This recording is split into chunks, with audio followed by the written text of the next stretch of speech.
Esas vacaciones se sintieron. Hubieron vacaciones. Está viendo aquí que dice en la UNAD, dice, resume tu semana morazánica en 3 palabras. Juan Orlando Hernández. Entonces ya pasó, esperando la Semana Santa ahora. Para eso no entendió, puso 5. No hice nada. Quiero otra semana. Ya no se me puedo leer. Pago de reposición. Sí, pasó rápido este tiempo. Pero, imagina, ya estuviéramos en examen. A ver. Perfecto. Entonces, más con la selección, va.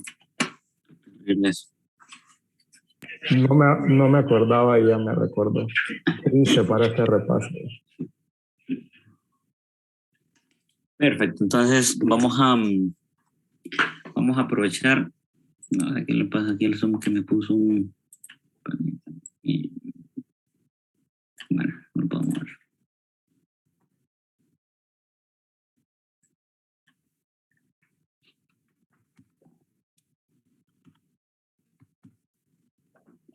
Bueno, vamos a intentar, me imagino que pues el tiempo no le dedicaron mucho a Neuro, entonces vamos a intentar ir abordando algunos conceptos, los que me interesa que usted tenga más consolidados. Obviamente siempre va a repasar todo el contenido. Tal vez lo vamos a dividir en 2 partes, hoy y mañana, y ya pues el miércoles el examen. En esta parte, pues habíamos comentado inicialmente sobre su médula espinal, pero describimos algo sobre la columna vertebral, una estructura que también ven en macro. Pero en una visión lateral, pues nosotros vemos ciertas curvaturas, algunas curvaturas que son fisiológicas, algunas son convexas, estas acá, y otras cóncavas, como estas al final. Esto pues tiene una definición en donde esta cervical y esta parte lumbar se la denomina como lordosis, y ya esta parte más cóncavo, aquí a nivel torácico o allá en sacrococcygio, se denomina como cifosis. Esa es la, pues, términos fisiológicos, esas curvaturas.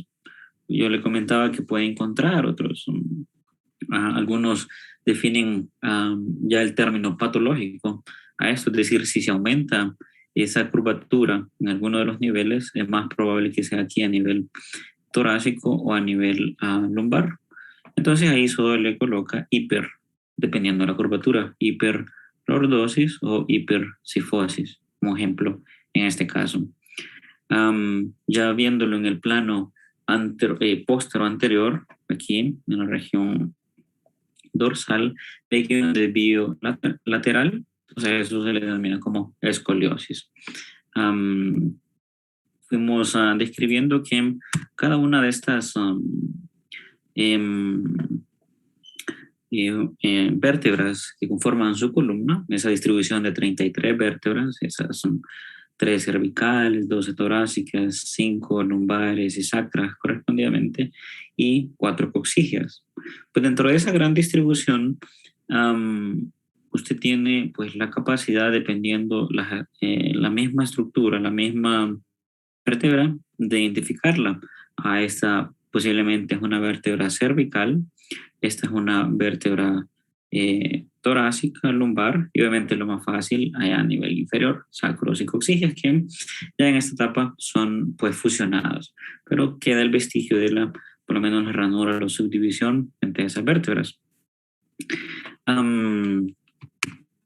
Y por ejemplo, yo les solicitara a ustedes, bueno, esto es una radiografía de abdomen, en donde es una investigación inicial para ver esas vértebras. Dice el paciente, tengo aquí un gran dolor aquí a nivel lumbar, aquí en la espalda baja, y una identificación inicial, no es lo más apropiado, pero en términos de investigación para ver la estructura, se le puede solicitar una rayos X de abdomen preparado, es decir, que el paciente sufre un proceso de limpieza con un laxante y pues eso va a facilitar menos la evidencia a nivel intestinal y observar más las vértebras.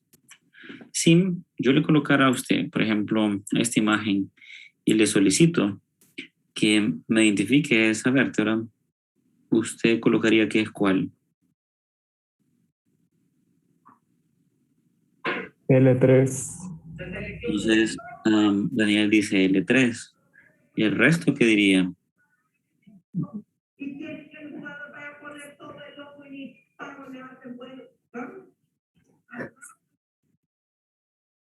Igual yo digo que es lumbar. Sí, es lumbar, pero no sé cuál. Muy bien. L1. Vamos a ver, tenemos L1, L3. Vea que esta es una visión póstero anterior y esta es una visión lateral. Entonces, ya de entrada yo le dije, bueno, es abdominal, usted va a decir, bueno, parece que eso se ubicó bien en la parte lumbar, pero ahora a usted le toca definir cuál de esas podría ser. Solo quiero escuchar otras más opiniones ahí, o si pueden identificar más o menos cuál de esas. Ya tenemos L3, L1. ¿O alguien que no esté de acuerdo? Sí, L2. Muy bien. Entonces aquí el objetivo es, bueno, ¿y cómo yo me oriento para definir en qué nivel estoy? Kevin, ¿usted qué parámetro utilizó para esto? La última costilla. Exacto.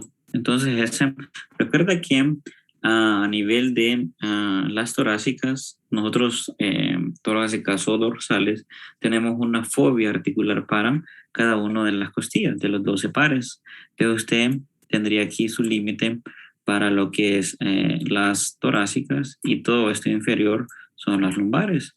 Entonces, ya queda con 1, con 2 y esta sería L3. Entonces, 4 y 5, otra forma que puede identificar es con su sacrum. Entonces, 5, 4 y 3. Eso es para ver la forma de la misma vértebra. Ya le podría decir, bueno, por lo menos solo por el conocimiento de las mismas vértebras o de algunas características, aquí fue apropiado el parámetro que utilizó Kevin de decir, bueno, superiormente, aquí ya no percibo más esas extensiones. Estos son los procesos transversos. Recuerde que tiene el cuerpo, el foramen vertebral con su lámina, con su pie, las carillas articulares superiores, pero aquí nos enmarcamos en esto. Entonces, solo para un ejercicio, si le lleva una radiografía, más o menos, solo por lo menos para identificar esa situación. ¿Ok? Muy bien. Entonces, con más parámetros acerca de su médula espinal, pues es una estructura que tenemos algunos límites. Este va desde el agujero magno. Nosotros hacemos una línea virtual desde ese punto hasta el borde inferior entre las vértebras L1 y L2, 3 a 2. Aquí se pasó, ¿verdad? Un poquito, pero en general la mayoría hasta ahí va a tener lo que es su médula espinal, más o menos una extensión de unos 42 a 45 centímetros, dependiendo cada individuo. Esos serían los límites. Agujero magno y entre el espacio de las vértebras L1 y L2. Si usted observa su médula espinal, que forma parte de su sistema nervioso central, en una visión antero-posterior, va a encontrar algunos ensanchamientos o algunas intumescencias. Esos van a ser pues más frecuentes o más observables más o menos en esta región, desde C3 hasta T2. Eso va a corresponder a la mayoría de nervios raquídeos que van a tener que inervar esa parte de los miembros superiores. Hoy va a tener también otro ensanchamiento allá pues en las regiones inferiores, estas porciones, en donde va a corresponder más o menos a ese plexo lumbosacro, L1, S3. Recuerde que de cada parte de aquí de su médula espinal van a salir 2 pares de nervios raquídeos. Algunos que, aunque sea el límite aquí de la médula espinal, van a salir entre esas vértebras. Por eso es que siguen tomando esos nombres, L5, S1, como nervios raquídeos. Entonces se extienden allá hasta el final. Lo que esa misma médula espinal va a tener algunos medios de sujetarse, es decir, de sujeción, tanto a nivel lateral como a nivel inferior. A nivel superior, pues se va a continuar con el tallo encefálico, pero a nivel lateral tienes unas extensiones de la pía madre, que son los ligamentos dentados. Estos son 21 a cada lado, allá desde el foramen magno hasta más o menos hasta L1. Eso me va a mantener fija a la estructura. Inferiormente vamos a tener el denominado filum terminal, que ese va a extenderse, siempre es una extensión de pía madre, y va a ir a insertarse ahí más o menos hasta S2. Ahí por la parte inferior pues estaría ya también sujetado. Eso permite una mayor estabilidad. Obviamente tenemos una serie de membranas externas, las meninges, dura madre, aracnoides y pía madre, para mantener protegida esa médula espinal. Sumamente importante como un punto para después ya hacer conexión con lo que sería el sistema nervioso periférico. ¿Okay? Si hacemos un corte en algunos de los niveles de la médula espinal, pues usted se va a topar con esta imagen. Y en esos sitios donde tiene intumescencia, pues obviamente va a haber alguna diferenciación marcada. Pero de forma genérica, usted va a tener la región anterior. Para encontrarlo, pues el surco medio anterior está un poco más dilatado, con mayor espacio. Tenemos un surco medio posterior. Entre estos vamos a encontrar los lugares donde van entrando las raicías en esta parte con más posterior o dorsal, raíces dorsales, y a eso pues le conocemos como surcos colaterales, unos posteriores de cada lado. Estos aquí serían los posteriores. Los anteriores, que también se denominan así, surcos colaterales anteriores, corresponden a las entradas de las raicías ventrales. Esto prácticamente es un sistema de eferencia, ¿cierto? Va saliendo aquí para llegar a inervar todos esos músculos. Aparte de estos surcos colaterales posteriores o anteriores, que los anteriores no están tan bien definidos, pero ahí se orienta uno por las raicías, por las raicías ventrales. Va a tener una muesca, un indicio de lo que serían los surcos paramedios posteriores.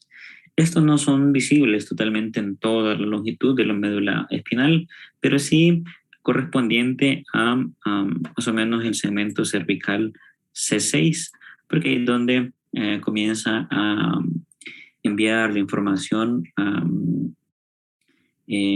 cuneiforme, y pues ahí va a ir ascendiendo por el cordón posterior, ahí es donde es más evidente.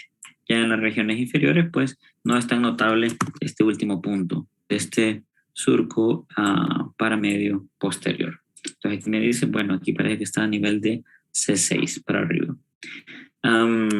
Eso nos va a poder dividir en cordones posteriores, esto aquí entre el surco medio posterior y el paramedio posterior. Entre este último, el colateral posterior y el anterior, esto aquí y aquí, pues va a tener el cordón lateral y obviamente eso le queda el cordón anterior. Esto en términos topográficos nos ayuda para todos esos fascículos o vías ascendentes que algunos los agrupamos. Esos se desplazan por el cordón posterior, otros por el lateral y otros por el anterior. Si nos vamos al centro, es decir, a la sustancia gris, tenemos algunos cuernos o astas que toman su nombre dependiendo a la lógica. Uno dorsal, otro anterior y otras laterales. Todo este conjunto, que aquí donde van a estar los cuerpos neuronales distribuidos, pues veremos más en algunos más agrupados para algún tipo de información. Estos van a estar unidos aquí por una comisura gris central y en la región más medial y central, pues ahí tiene el conducto ependimario central. Eso va a permitir pues la conexión de un lado a otro de la misma información. Lo mismo aquí con las astas dorsales, laterales y anteriores. ¿Okay? Entonces eso en términos de su médula espinal. Una vez que asociamos toda aquella información estereoceptiva, es decir, de las terminaciones receptoras, tiene que llegar hasta alguna parte de esta sustancia gris que tiene aquí esa médula espinal. La primera está aquí, pues esta es el núcleo de la sustancia gelatinosa.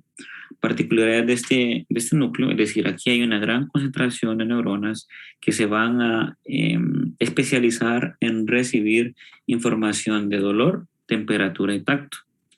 Estas de la sustancia gelatinosa, otra característica es que se encuentran en toda la longitud de la médula espinal. Si la vamos identificando histológicamente, siempre vamos a encontrar esto aquí en el dorsal. Continuando hay una serie de agrupaciones, algunas bien distribuidas, otras más extensas, otras que pueden ser todo este espacio aquí. De la parte más dorsal a la parte más anterior, vamos a encontrar el siguiente núcleo. Este núcleo de neuronas se le conoce como núcleo propio. A este núcleo, pues ahí lo que va para que lo asocie es con propio excepción. Solo que esta información de la movilidad interna y externa se centra o se especializa más en discriminación entre dos puntos, es decir, información pasada por Meissner, o también la información de vibración, es decir, por los corpúsculos de Pacini.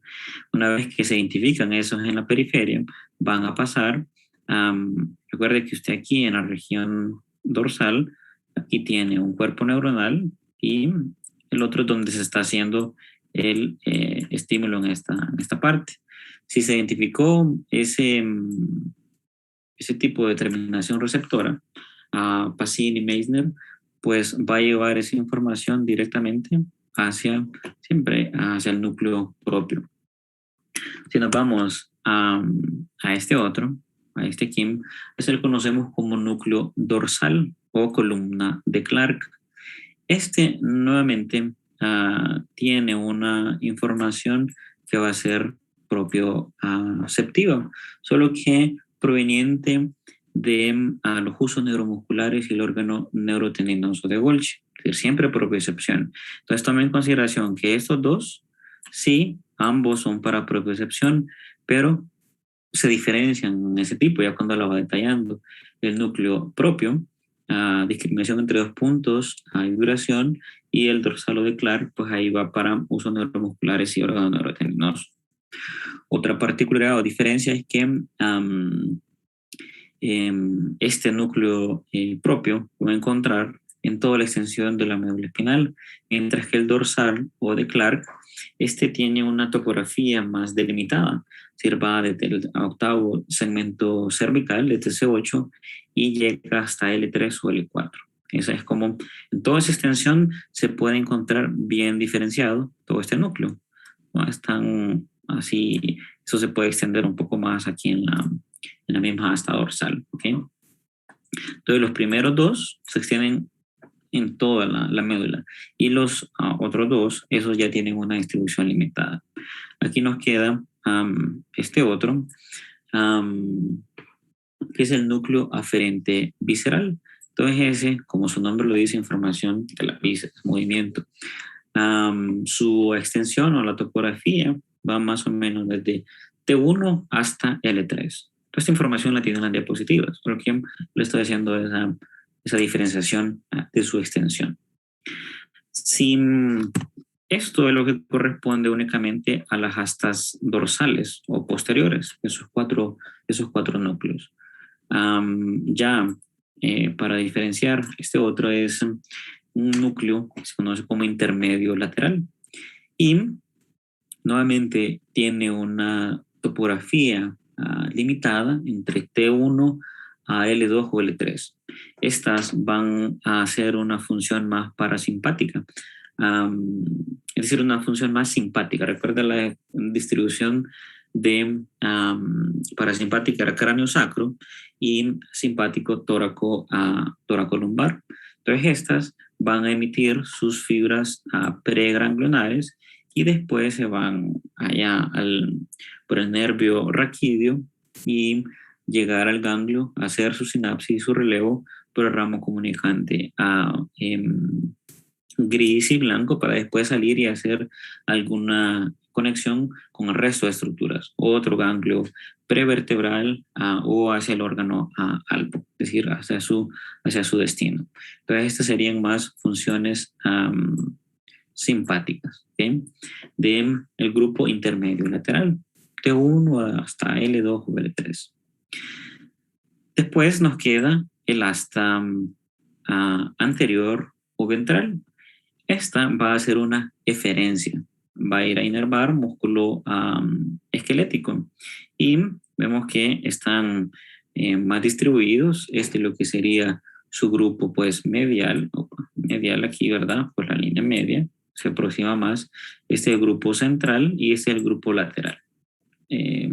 Nomenclatura pues que tiene un sentido en cuanto a su localización. Ese grupo medial, este aquí, pues va a emitir sus axones para ir a inervar músculos del cuello o del tronco.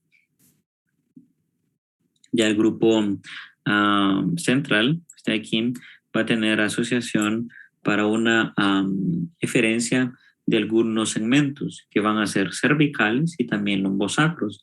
Son los que los más definidos van a ser los cervicales. Aquí él tiene, por decirlo así, dos subnúcleos cuando lo ubicamos a nivel cervical. Uno que es para el núcleo frénico, ese que va a ir a inervarle a su diafragma, y ese tiene una distribución más en los segmentos de C3 a C5 y tiene el núcleo espinal o accesorio, que como usted ya sabe, se extiende desde C1 hasta C5, incluso se puede extender hasta C6. Entonces son dos subnúcleos que los encuentra en el central, el frénico y el accesorio. Y ya el lateral, pues este lateral va a ser una inervación ya para miembros superiores o miembros inferiores en esa colaboración. Entonces así podemos hacer una subdivisión topográfica. Vea que en la mayoría de la médula debería estar esta distribución, solo que en algunos sitios no es tan concéntrica. Obviamente aquí usted va a tener más neuronas distribuidas, las que solo tiene, esto se puede extender un poco más para transmitir ese tipo de información. Eso con la configuración interna de su médula espinal. Ahí, una vez que usted ya tiene las bases de estas 14 horas. Vale, la base de estas dos estructuras, cada uno de esos núcleos, vamos a estudiar lo que son las vías ascendentes y las vías descendentes. Una particularidad con estas vías ascendentes es que algunas pueden tener diferentes neuronas que conocemos como neuronas de primer orden, de segundo y tercer orden. No todas tienen esa distribución, pero algunos fascículos que vimos, sí. ¿Cómo comienza esto? Pues tiene su terminación sensitiva, cualquiera de estas que hemos descrito, Meissner, Merkel, Pacini, etc. Y va a hacer una activación de ese estímulo y transducir esa información hasta este cuerpo neuronal. Este cuerpo neuronal lo va a procesar. Este es el ganglio de la raíz dorsal en la médula espinal y va a pasar su información aquí a su médula espinal. Esto directamente, alguno de los núcleos que vimos, puede ser en el asta dorsal, gelatinoso, propio, dorsal o aferente visceral. Una vez que llega a este punto, puede ser sinapsis y esa sinapsis va a pasar, aquí va a tener el cuerpo neuronal en esa, póngale que sea el de la sustancia gelatinosa, y emitir su axón. Esto puede hacerlo de forma contralateral y ascender hasta llegar a su tálamo. Hay vías que son ipsilaterales o vías que son contralaterales. Esta que está describiendo aquí, pues se decusó a nivel de la inervación y llega hasta ese tálamo. Ahí usted ya se recuerda algunos de esos núcleos. Yo me imagino. El ventral posterolateral hace su relevo de esa sinapsis, y de estas neuronas talámicas se van a emitir otros axones para alcanzar la corteza cerebral, y así puede ser interpretado ese estímulo. Era tacto, era pues nociceptivo ese estímulo, o era de vibración, etcétera. Cada uno va a depender. Cada estímulo tiene como su vía. ¿Okay? Vea aquí, ya describiremos las vías pues descendentes. Una de las que fuimos describiendo pues es la vía del dolor y la temperatura. Usted ya tiene que ir asociando el tipo de estímulo y el fascículo que lleva esa información. Aquí estamos hablando del fascículo espinotalámico lateral. El nombre pues viene desde donde inicia hasta donde se dirige. ¿Cuáles podríamos describir como las neuronas en ese trayecto? Aquí hay una situación particular que siempre por algunos de estos terminaciones nerviosas libres, Krauss-Ruffini para pasar la temperatura, folículos pilosos, etcétera, me pueden llevar esa información, pero viene siempre aquí con su neurona de primer orden, pero aquí toma un nombre específico y se le denomina fascículo posterolateral de Lissauer. Esta es su neurona de primer orden. Una particularidad que tienen estas fibras es que se pueden ramificar y alcanzar algunos segmentos más superiores u otros segmentos más inferiores. El objetivo es que alcance en el nivel de la estimulación transmitir esa información a la médula espinal. Entonces, pasa aquí por el fascículo posterolateral de Lissauer, hace su sinapsis con el núcleo del asta dorsal que lleva esa información. Ahí sería el núcleo de la sustancia gelatinosa. ¿Okay? El de la sustancia gelatinosa tiene su cuerpo neuronal aquí, pero ve que ya esta sería la neurona de segundo orden, y el axón que emite esa neurona de segundo orden se transforma en la vía ascendente, en este caso el fascículo espinotalámico lateral, que va a ir ascendiendo por toda esa estructura hasta alcanzar a su tálamo. ¿Qué parte del tálamo? Ya para adelantarle a este núcleo, el ventral posterolateral. Ya usted que tiene el conocimiento y se recuerda de la clase del tálamo, pues ya lo va ubicando.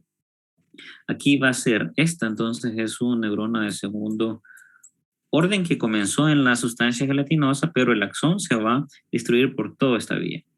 Y aquí a nivel talámico, en ese núcleo, pues va a tener su tercera neurona y ese va a emitir su axón para llegar a la corteza cerebral, generalmente a la corteza parietal. Voy a ponerlo aquí porque vamos. Entonces esta sería la vía para el dolor y la temperatura. Por el espinotalámico lateral utiliza fibras tipo A, desmilinizadas, pero por el dolor también tipo C, tipo amielínicas. Muy bien. Tiene la vía del tacto ligero y presión. Aquí tiene al fascículo espinotalámico anterior. ¿Okay?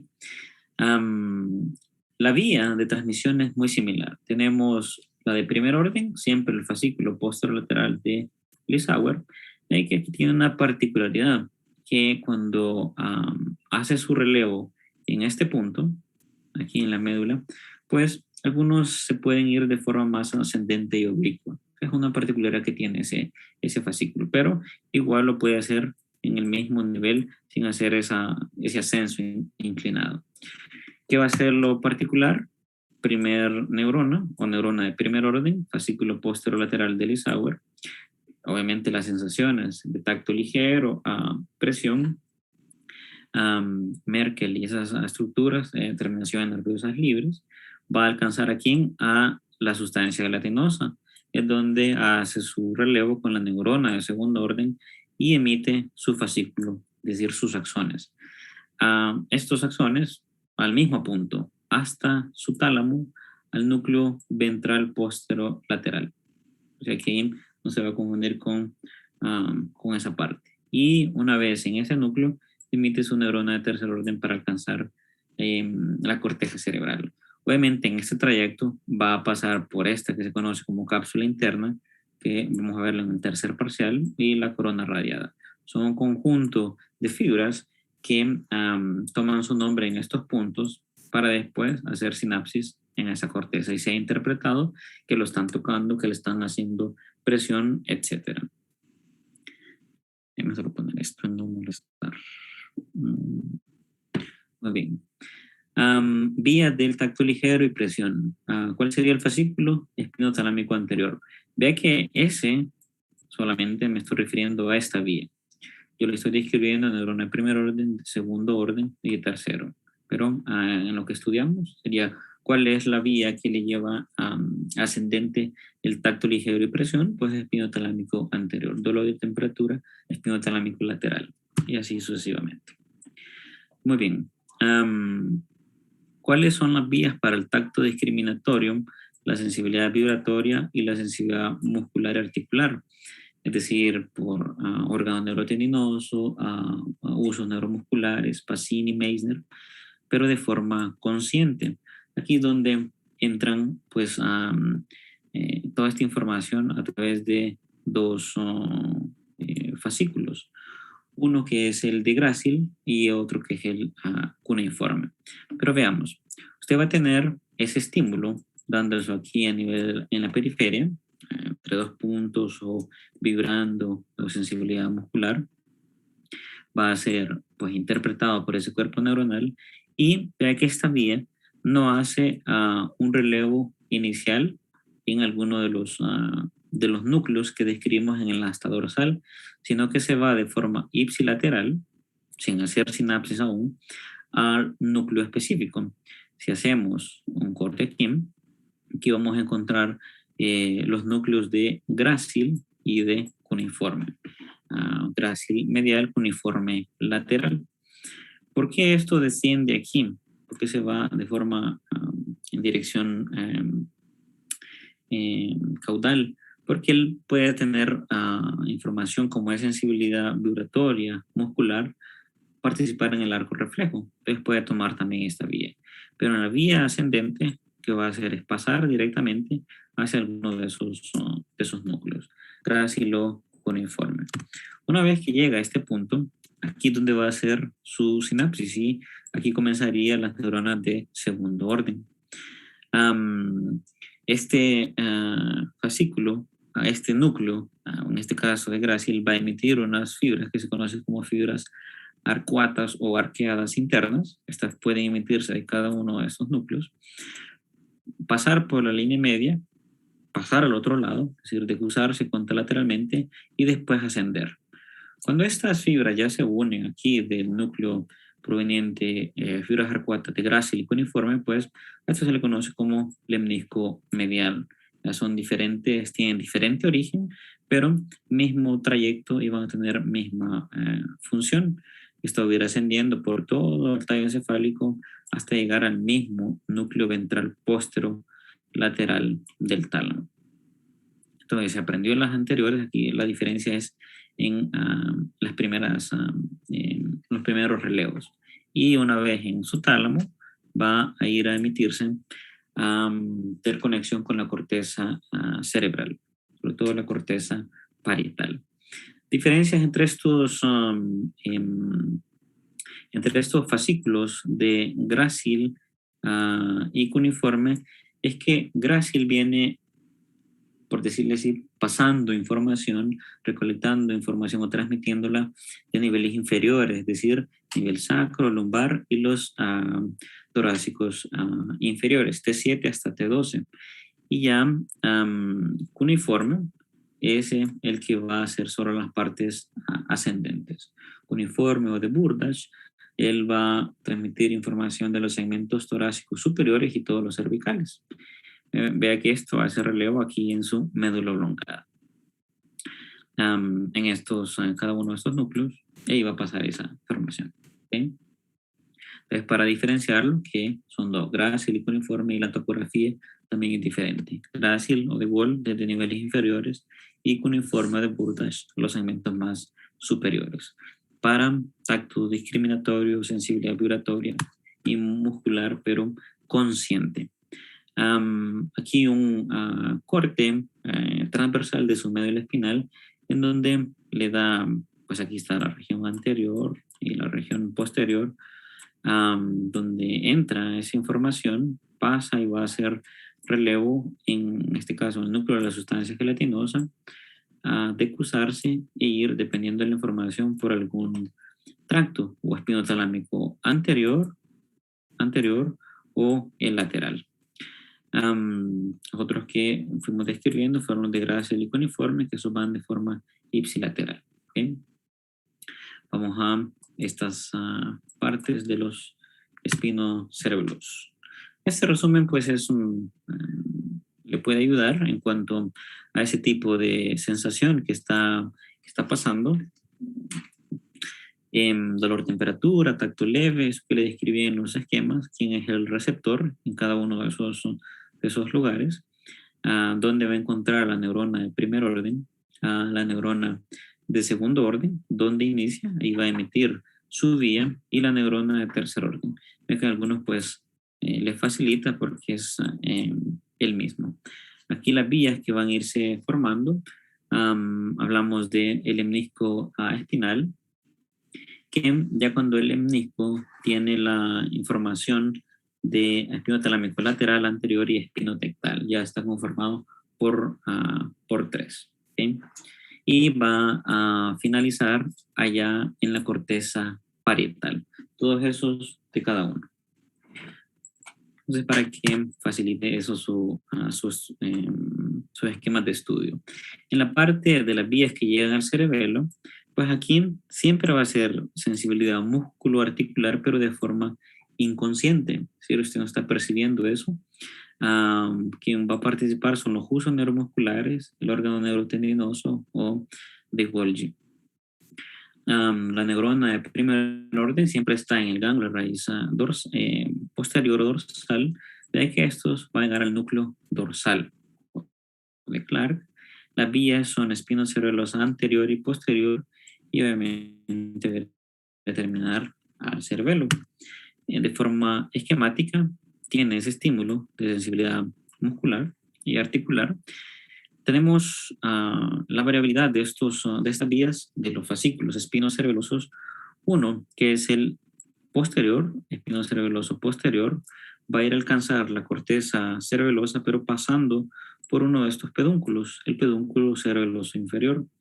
Ya el fascículo espinocerebeloso anterior, él puede hacerlo de forma ipsilateral o de forma contralateral, siempre llegando al núcleo dorsal o de Clark.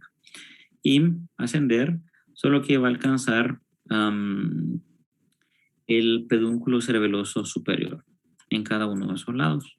Incluso ya estando aquí en la parte más superiores, puede hacer una decusación hacia la parte contralateral para mantener bien informado a su cerebelo en ese tipo de información propioceptiva.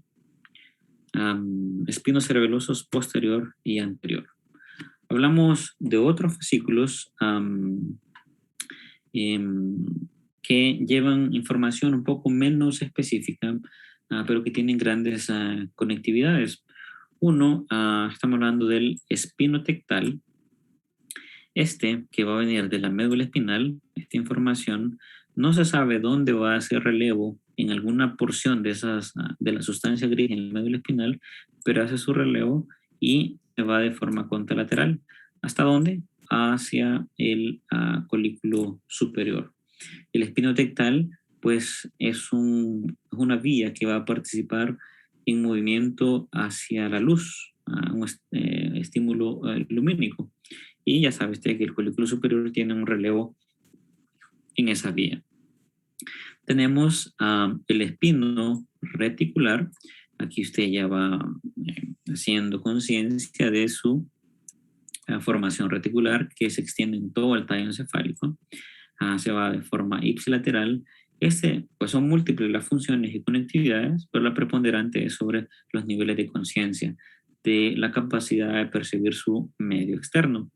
Y tenemos el espino olivar, que nuevamente no se sabe de esto dónde hacen su relevo en la sustancia gris, pero se decusa y va a alcanzar la oliva vulvar. Esta después va a hacer una sinapsis, un relevo para irse hacia la corteza cerebelosa. Por lo tanto, está implicado siempre en información propioceptiva, pero también en el aprendizaje motor, o sea, de movimiento, de capacidad de realizar alguna acción. Ahí se ha visto que está implicado esta vía espino-olivar. Estos nuevamente solo son vías ascendentes. Estas últimas un poco no tan claras, pero yo les he orientado más o menos a qué función predomina en cada uno de ellos. Espino tectal, espino reticular y espino olivar. Espino tectal de la médula espinal hacia el colículo superior, reticular, pues obviamente hacia la formación reticular. Recuerde que ella puede dar conexiones en cualquiera de estos niveles. Médula oblongada, puente, incluso hasta mesencéfalo. Y el espino olivar sí se queda aquí, en la oliva vulvar. Muy bien. ¿Qué es esto aquí? Vía descendente. Bueno, en las vías descendentes, una particularidad es que una vez que yo quiero emitir alguna acción, una función diferente, tengo un gran axón que se va a descender en algunas ocasiones, pues decusarse, sobre todo ahí en la médula oblongada, en la decusación de las pirámides, y alcanzar a la sustancia gris de la médula espinal. Aquí puede hacer todo esto, su cuerpo neuronal lo tiene aquí, sería su neurona de primer orden. Este sería, pues, el axón, que obviamente pertenece a esa neurona de primer orden, y en algunas ocasiones se puede ir ipsilateral o decusarse. En este ejemplo puede ser decusón, y una vez que alcanza la sustancia gris, ahí puede hacer relevo o sinapsis con otra interneurona, es decir, una neurona Golgi tipo 2, de axón corto, y esa hacer alguna conexión con alguno de los núcleos de la columna anterior, medial, central o lateral, dependiendo el tipo de estímulo. Particularidad es que estas vías no pasan aquí por su tálamo, ¿okay? A diferencia de cómo lo hacía su vía ascendente. Tenemos algunos ejemplos de estas vías corticoespinales. Este es donde comienza la corteza cerebral hasta la médula espinal. Tenemos dos tipos, uno que es el anterior y otro es el lateral. Lateral siendo el que se decusa. Entonces usted observa aquí, comienza en este punto, sobre todo en la corteza de su lóbulo frontal. ¿Se acuerdan algunas imágenes que lo coloqué de la corteza motora primaria, secundaria o incluso de algunas fibras del lóbulo parietal? Pero lo predominante es de su lóbulo frontal. ¿Okay? Estas van a ir descendiendo, van a pasar por la corona radiada, cápsula interna, descender por los pedúnculos, mesencéfalo, puente, médula oblongada, y aquí algunas decusarse. Ahí es donde tiene la decusación de las pirámides, ahí sería el fascículo córtico espinal lateral, y otro que se va de forma ipsilateral, no se cruza ahí en la médula oblongada, pero sí lo hace en el punto donde le va a tocar inervar a esos músculos. ¿Okay? Siempre hacer sinapsis nuevamente con interneuronas, o lo puede hacer directamente a un núcleo del asta ventral o anterior, medial, central o lateral. ¿Para qué le sirve? Por ejemplo, yo lo estoy utilizando aquí, que tengo dificultades con este otro ratón. para los movimientos hábiles y rápidos de mis miembros. ¿Okay? Movilidad de miembros inferiores y superiores va a hacer incluso fuerza y ejecución de acciones, va a participar el tracto córtico espinal. Aquí otro ejemplo de el que no se decusa, que es anterior, pero al final lo va a hacer en este punto. ¿Okay? Y el lateral. Son las dos versiones de este fascículo descendente. Tenemos el fascículo retículo espinal. Entonces usted lo que hace es identificar la formación reticular que se la está dando aquí y después podemos hacer algunas variantes de este retículo espinal. Pues algunas que van a nacer en el puente, que se puede ir contralateral o ipsilateral, o hacer su sinapsis aquí desde la médula oblongada y en ambas vías, contra e ipsilateral. A eso los conocemos como tractos retículo espinales o pontinos, los que están naciendo en alguno de estos lugares de la protuberancia o puente, que aquí se lo señala, y los otros que son medulares, esos últimos que le mencioné en esta región, empezando desde la médula.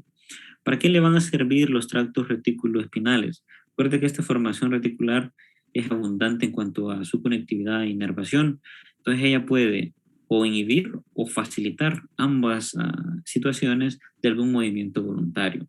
Incluso vamos a tener algunas influencias que pueden tener a nivel del diencéfalo, sobre todo de su hipotálamo, para controlar las vías autonómicas descendentes y así modular la actividad simpática y parasimpática.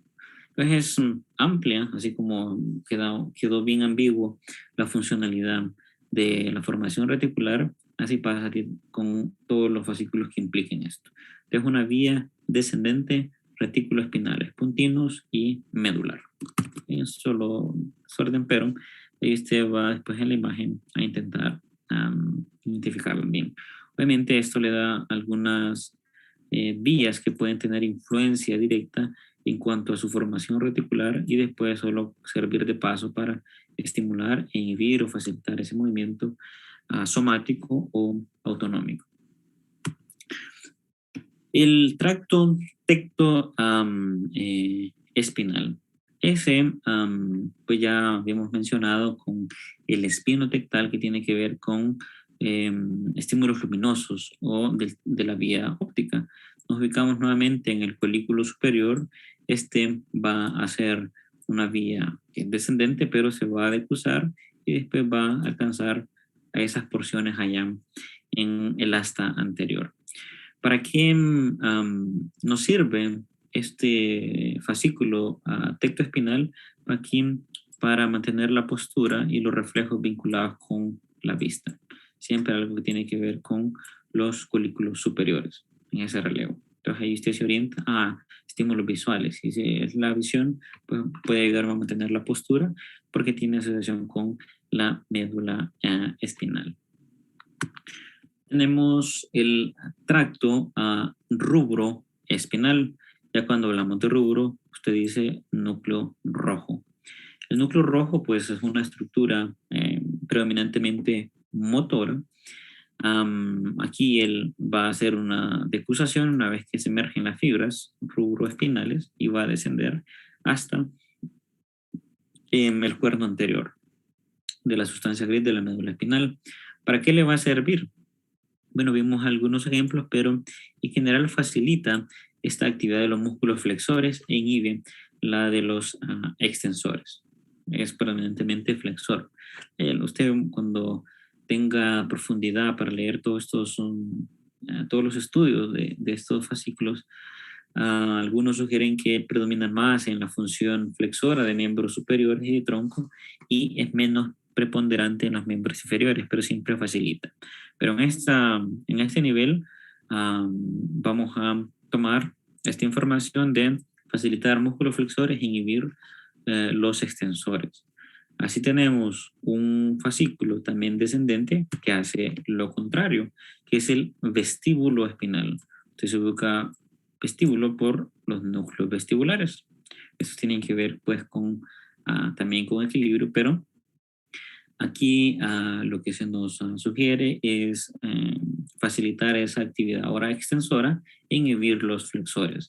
Algunas de estas situaciones toman relevancia en aquello de decodificación y descerebración. Cuando hay descerebración, que los daños son más extensos, pues ahí lo que va a predominar es una extensión sostenida del cuerpo. Pues ahí es donde predomina más esta actividad del tracto vestíbulo espinal, claro, de forma anómala. Pero en general hay un equilibrio entre ambos. Si los comparamos, ambos predomina más o es preponderante la actividad del rubro espinal sobre el vestíbulo espinal. ¿Okay? Pero tienen funciones así separadas diferentes. Este último, facilitar la actividad de los extensores e inhibir lo de los flexores. Tiene relación con el reflejo auditivo. En algunas vías puede participar y dar un tipo de información, Melvin.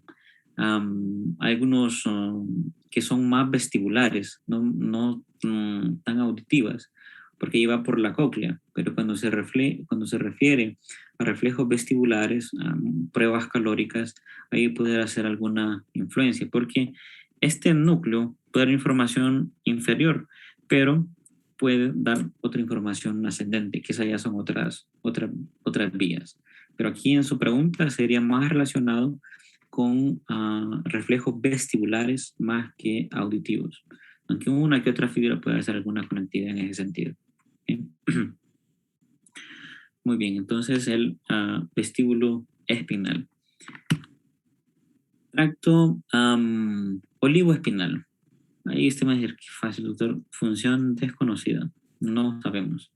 Pues, nuevamente, por la relación que tiene la oliva y las conexiones, vea que puede tener influencia desde la corteza cerebral, desde los núcleos basales o desde el núcleo rojo, siempre va a ser una influencia motora. Entonces, ella puede participar en la regulación de esa actividad, siempre va a haber una vía de difusación y en la ejecución de ese movimiento. Va a ser el origen desde este punto de forma descendente, hasta alcanzar igual alguna porción del núcleo del cuerno ventral, del asta anterior, ¿ok? Pero siempre más relacionado con actividad muscular, con movimiento. Aunque ahí describa que tiene una función desconocida. Muy bien. Bueno, podemos avanzar con ya las partes de su tallo encefálico. Vamos a hablar sobre su bulbo raquídeo. Vamos a ir viendo esto en las diferentes caras, posterior, anterior y lateral.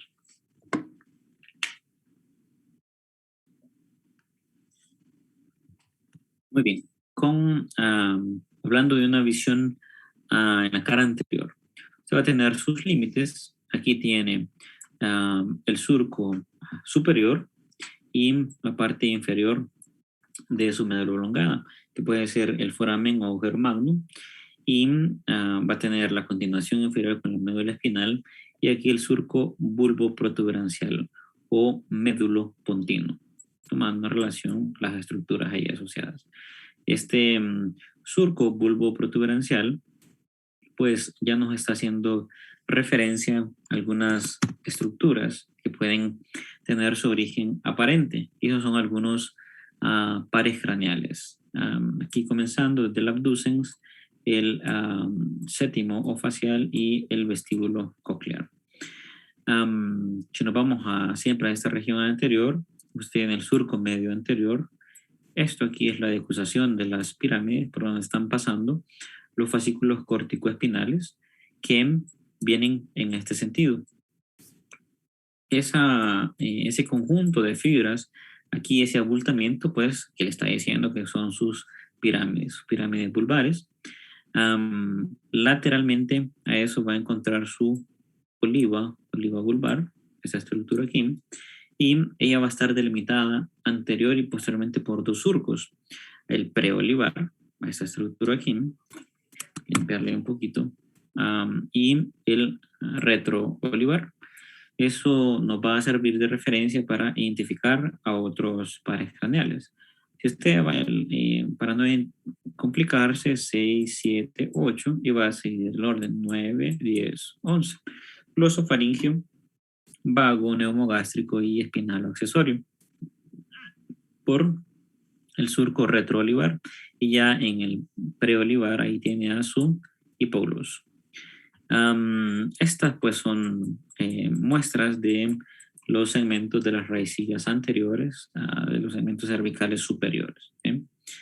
Y pues ya no tiene más que identificar en esta, por lo menos en la médula oblongada, en la visión anterior. Nos vamos a la cara posterior, siempre identificando el surco medio posterior. Si tengo problemas con esta situación aquí, no me funciona bien el cerebelo.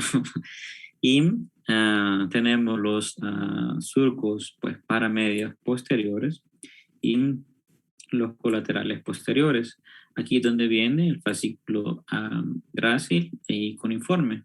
Y aquí hacen un abultamiento, esa estructura, para cada uno de ellos. El tubérculo de grácil o de Gol y el de cuneiforme o de Burdach, este aquí. Siempre llevándoles información propioceptiva para que internamente haga su relevo con esos núcleos y emita las fibras arqueadas. Si seguimos ascendiendo, vamos a tener, recuerde que en este espacio, aquí fue retirado, pero tiene a su cuarto ventrículo. Y eso tiene una estructura de tejido conectivo que se le conoce como velo medular inferior, a este que corresponde a su médula oblongada. Si entramos al cuarto ventrículo, al piso, este sería nuestro límite superior, unas fibras que se le conocen como estrías medulares. Esas vienen de la profundidad del puente y van a emitirse para salir en esta dirección y después alcanzar a nivel las estructuras cerebelosas. Dentro de ese mismo piso, pero en la parte de la médula oblongada, tiene dos trígonos, uno superior y otro inferior. El superior corresponde al 12º par, el hipogloso, y el inferior al vago. Esto nuevamente por alguna asociación que cuando se hace un corte transversal para observar la estructura interna, va a tener ese núcleo o alguna relación con ese par craneal. Ya aquí lateralmente usted observa unas áreas que se le conoce como área vestibular de la médula oblongada, porque ya verá que pues hay una porción de lo que sería ya a nivel del puente. ¿Okay? Entonces eso es lo que puede identificar por la visión dorsal. Ahora viene lo que le gusta, esos cortes para evaluar la configuración interna de cada una de esas estructuras. Pues podemos hacer un corte inferior, esto en la médula oblongada, que va a tener relación con la decusación motora de las pirámides. Tenemos un corte medio, que va a ser la decusación sensitiva, y la verdad es que son dos cortes superiores, unos que van a estar asociados con esta estructura, que es su olivo vulvar. Ahí en el libro le menciona a nivel de la oliva y otro inmediatamente inferior al puente. No hay tanta diferencia entre ambas, pero se pueden ya hacer identificación de algunas estructuras.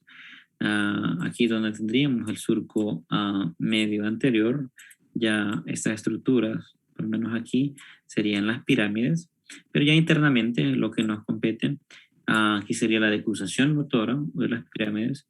Estos serían los fascículos corticoespinales, en este caso laterales, porque se van decusando para ya formar esa estructura aquí, en la misma pirámide. Vamos a tener esta estructura como algunas que no la va a encontrar siempre, pero que las menciona por lo menos en el libro, algunos núcleos que son olivares accesorios. O hay un medial, hay un dorsal, este es el medial, tenemos el fascículo longitudinal medial, una estructura que va a hacer contacto con pares craneales relacionados con movimiento conjugado de los ojos. Esta fibra Kim, como estamos viniendo de las regiones más inferiores y el que se extiende en la parte lateral, en el surco retroolivar es su espinal o accesorio. Entonces, una fibra de ese onceavo par, el espinal o accesorio. ¿Qué más podemos identificar? El fascículo espinotalámico lateral, los espinos cerebelosos anterior y posterior, algún núcleo y fascículo de espinal del trigémino, y aquí algunas porciones de lo que serían núcleo de grácil y de cuneiforme. Aquí vendrían pues las fibras de esos tubérculos, de esos fascículos de grácil y de cuneiforme. No puede faltar el conducto epinemario central. Ya si se ve en el corte medio, pues aquí ya está bien identificada cada una de sus pirámides por fibras corticoespinales. Si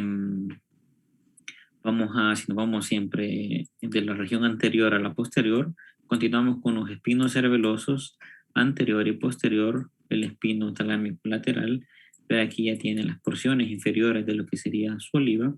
Continuamos con el núcleo y fascículo espinal del trigémino. Ya aquí lo interesante son estas estructuras que prácticamente son núcleo de grácil y cuneiforme respectivamente. Estos van a emitir sus fibras arqueadas internas, y aquí como se decusan para formar el lemnisco medial es donde toma ese nombre de la decusación sensitiva, porque esta es la decusación motora. Y eso es lo que tiene ahí para identificar. Si nos vamos a alguno de los cortes superiores, podemos identificar siempre sus pirámides, los núcleos arqueados, que puede tener información un poco más específica, pero siempre en vías motoras, núcleos olivares accesorios medial, dorsal, que lo interesante es nuevamente su oliva vulvar.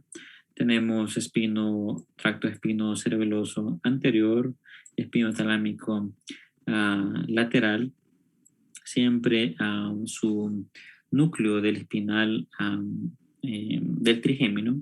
Aquí podemos observar, este es el corte superior, lo que serían sus núcleos cocleares, aquí donde sí ya tiene conexión con la vía coclear, el ventral y el posterior.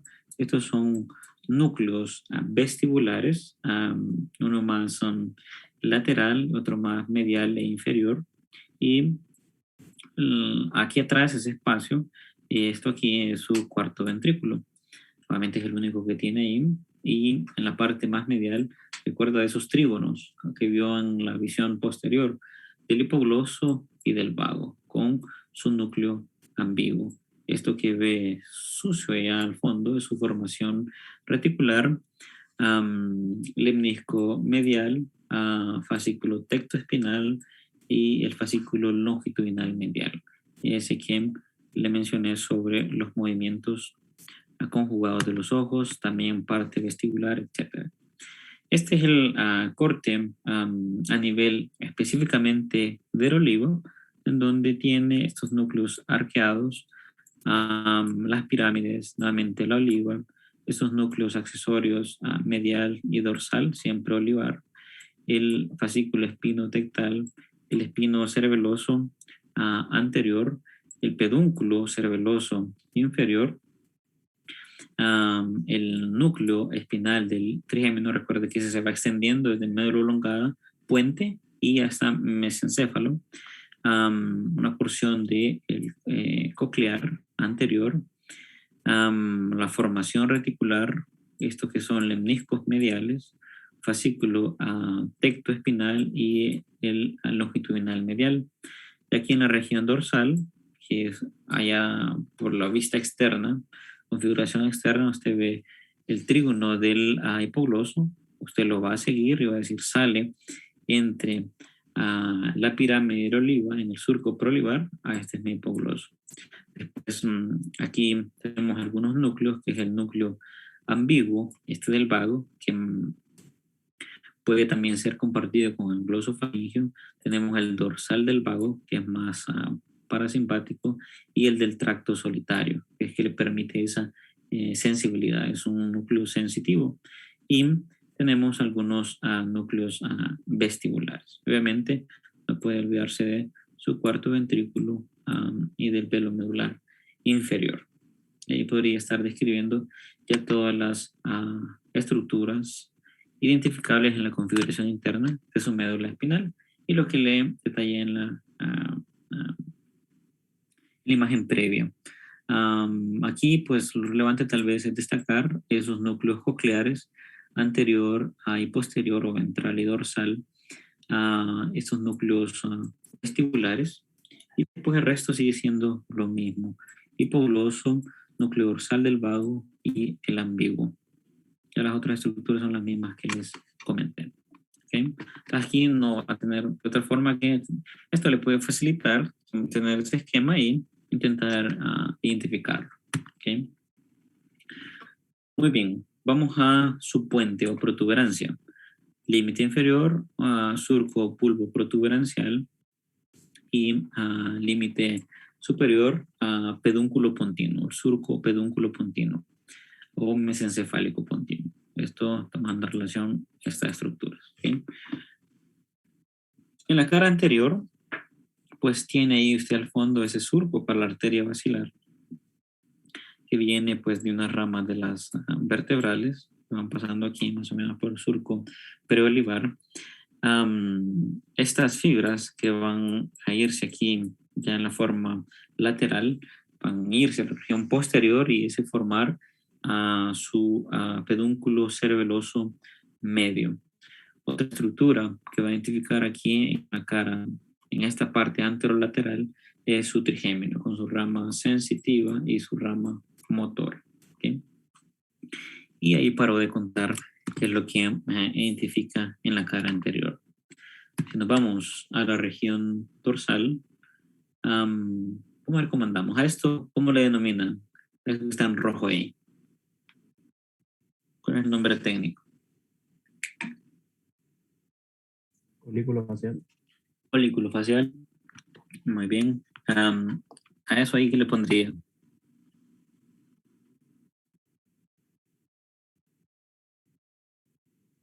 ¿Dónde está la línea? Surco medio. Surco medio posterior. Pongámosle el, y ahí que intentaría identificar. Eminencia media. Eminencia media, exacto. Esto aquí tiene su surco medio, su surco limitante. Y esta estructura aquí, una que es más extensa, ¿verdad? Más o menos aquí. ¿Cómo se le denomina?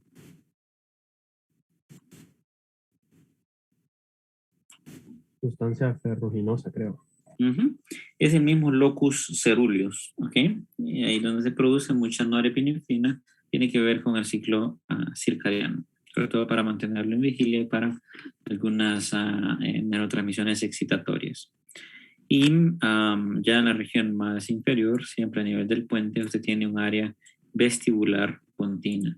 Ya recuerde que esos son 4 núcleos: superior, inferior, medial y lateral. Algunos son compartidos entre puente y médula oblongada. Entonces ahí tenemos los límites en la visión dorsal, donde está el pedúnculo cerebeloso superior, que tendríamos las estrías medulares. En el vértice, pues, el velo medular superior. Esto nos ayuda por lo menos también a identificar. Esto viene de la región anterior, que no forma parte, pero en esa visión anterior del puente, todas esas fibras que venían por acá van a formar ese pedúnculo cerebeloso medio. Y estas que van ascendiendo aquí, algunas, pues el pedúnculo cerebeloso inferior. Ahí, si hacemos dos cortes, uno va a ser a nivel del colículo facial. Entonces usted va en esa cara, en eso que identificó, usted dice, este es el colículo facial. Ay, Dios. Colículo facial. En esta parte, vamos a identificar desde la región, siempre estamos con su cuarto ventrículo, no se preocupen, que por rato aparece el cachorro aquí también, entonces no hay problema.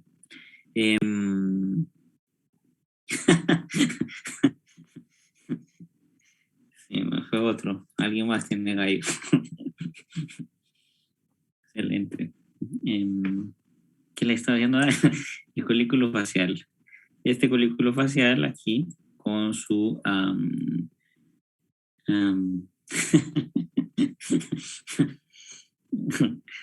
los callos son duros, dicen, para comerlos, pero bueno, en sopa se van. Bueno, volviendo aquí, tenemos nuestro cuarto ventrículo, ese espacio. Vamos a identificar el fascículo longitudinal medial, esa V que se forma ahí. Ese, nuevamente repitiéndole, tiene que ver con esos movimientos oculares coordinados y con algunos movimientos vestibulares, es decir, con el equilibrio. Si identifico esta estructura, más en la región medial, saliendo por el surco buloprotuberancial, pues tiene a su núcleo del abducens, solo que el séptimo par hace unas fibras que se van alrededor y aquí va a salir lateralmente, por eso toma su nombre de colículo facial. Ahí al fondo tiene su formación reticular, tiene siempre algunos tractos del fascículo y nervio espinal, nervio, núcleo y fascículo espinal del trigémino, recuerda que se va ascendiendo. Tiene los pedúnculos cerebeloso superior e inferior. El medio no lo ve porque va con estas fibras por acá, a cada lado. ¿Qué más podemos identificar? Esta región anterior, el cuerpo trapezoide y esto que sería el lemnisco medial. ¿Okay? Te van ascendiendo esa información.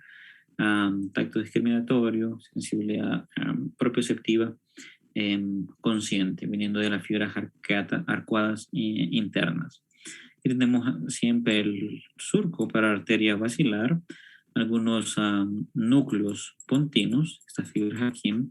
Esto que está discriminando aquí son fibras que vienen de los fascículos córtico-espinales y algunos córtico-nucleares. Esos córtico-nucleares son los que van a hacer relevo para irse con estas fibras pontinas transversas, señalado aquí, y a formar su pedúnculo cerebeloso medio. Esto es lo identificable en el colículo facial, el corte inferior de su puente. Corte superior, pues ahí vamos a encontrar siempre las mismas estructuras. Esto aquí, fibras corticonucleares y corticoespinales, las fibras pontinas transversas. Aquí lo destacable es, bueno, nuevamente el cuerpo trapezoide. El lemnisco medial. Tenemos aquí otro, está señalando un fascículo, perdón, el lemnisco espinal, ya formado por espinotalámico lateral, anterior y espinotectal. Y este es el corte principal para ver los núcleos principales del trigémino. Uno que es el motor y otro que es la parte sensitiva. Ahí donde va, es el corte en donde se hace, donde se observa ya en la cara externa, ahí se hace el corte. Tenemos la formación reticular, siempre que no nos dejan, fascículo longitudinal medial, pedúnculo ya cerebeloso únicamente superior. Y pues ya identificó todas sus estructuras. ¿Okay? En el corte superior, a nivel de los núcleos del quinto par de su protuberancia puente. Muy bien. Así podemos... déjenme ver aquí esta cosa. Estampar. No, pero vamos a borrar todo esto. Muy bien. Entonces podemos identificar estas estructuras. Vamos a ver cómo estamos acá. Nos faltan 10 minutos. Vamos a hacer el ejercicio solo de esto. Esa estructura, vamos a hacer un orden aquí. Alex Cáceres, ¿qué es esto aquí? Esto aquí. Decusación de las pirámides, muy bien. Este aquí, Alexa Núñez. Esto aquí.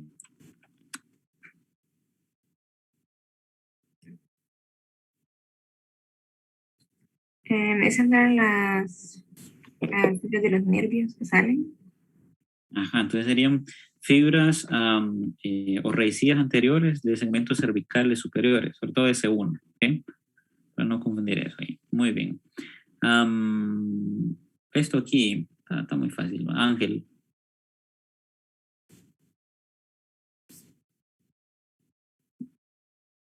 tienen problemas con el audio, pues ahí La, está. la Ujú. pirámide, doctor. La pirámide. Muy bien, entonces... Tiene miedo de que le cante el gallo también.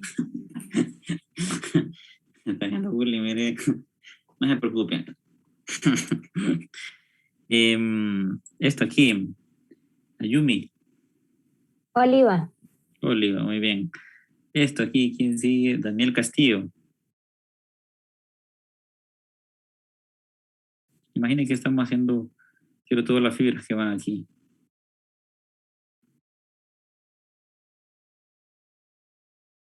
Daniel Castillo.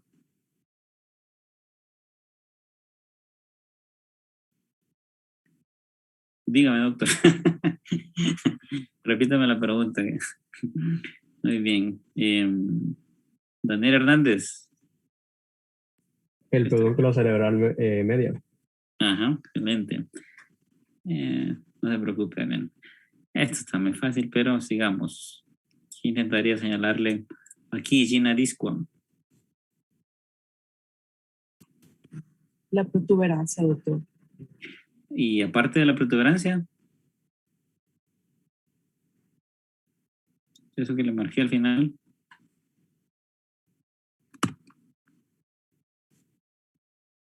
Esto aquí.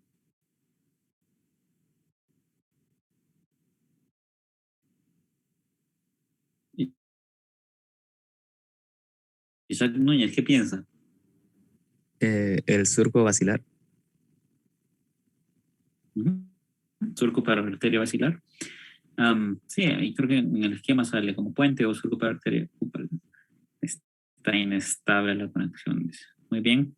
¿Qué más podemos identificar? Esto aquí muy fácil, el trigémino. Este aquí, nos quedamos con Isaac Judith. Esto aquí. Esa era la sustancia perforada en la fosa interpeduncular, pero algo así. Entonces, vea, puedes colocar las dos cosas, para fosa interpeduncular o la sustancia perforada, pero tienen que ponerme el apellido, porque esta es la posterior y esta es la anterior, ¿ok? Para no confundirnos con eso. La posterior. ¿Qué par craneal es este, Kevin? El motor ocular común, el tercero. Tercero, ¿cierto? Y Marcela, este otro. ¿Este quién? Marcela Sofía Pineda. El troquelar. Cuarto, el troquelar. Nos queda por aquí, bueno, estas estructuras, Melvin Rodríguez. Esos serían los cuerpos mamilares. Los corvomolares, exacto. Y pues nos queda aquí el tubo urinario, el tallo fundibular, el quiasma óptico, tenemos el tracto óptico, los pedúnculos cerebrales, aquí el nervio olfatorio.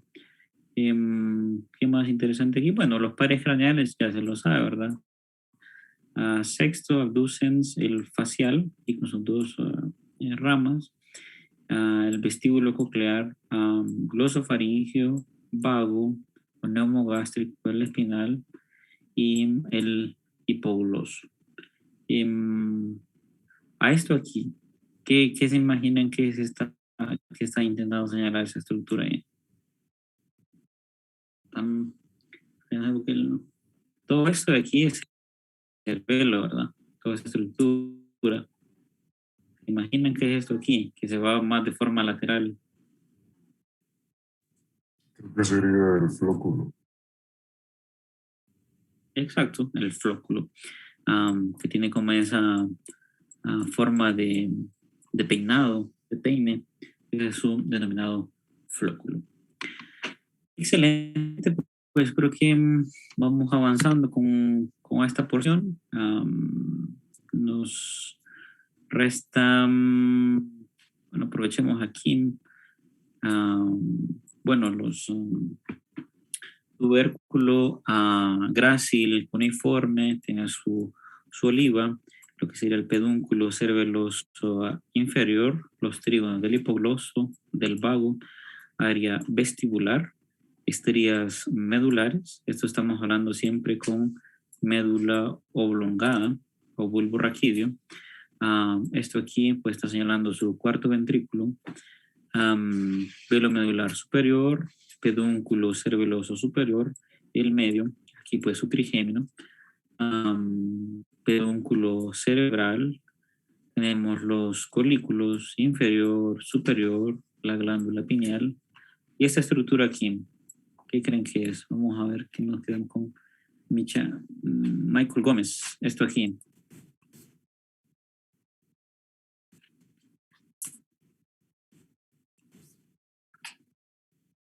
Michael Gómez. Sería lo del pulvinar talámico, creo. ¿Mande? Es que no me carga la imagen, espérenme. Ajá, no me preocupa. Nisi Espinosa, ¿qué piensa de este aquí? Nisi Espinosa. El núcleo pulvinar del tálamo.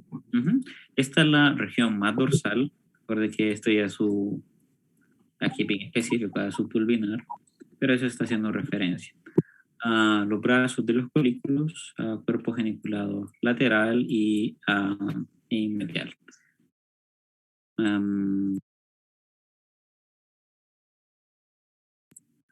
Muy bien, entonces vamos a quedarnos por acá para mañana seguir avanzando con el resto de las temáticas. Espero que terminemos, vamos a hablar del cerebelo y después con el resto de los pares craneales y diencéfalo.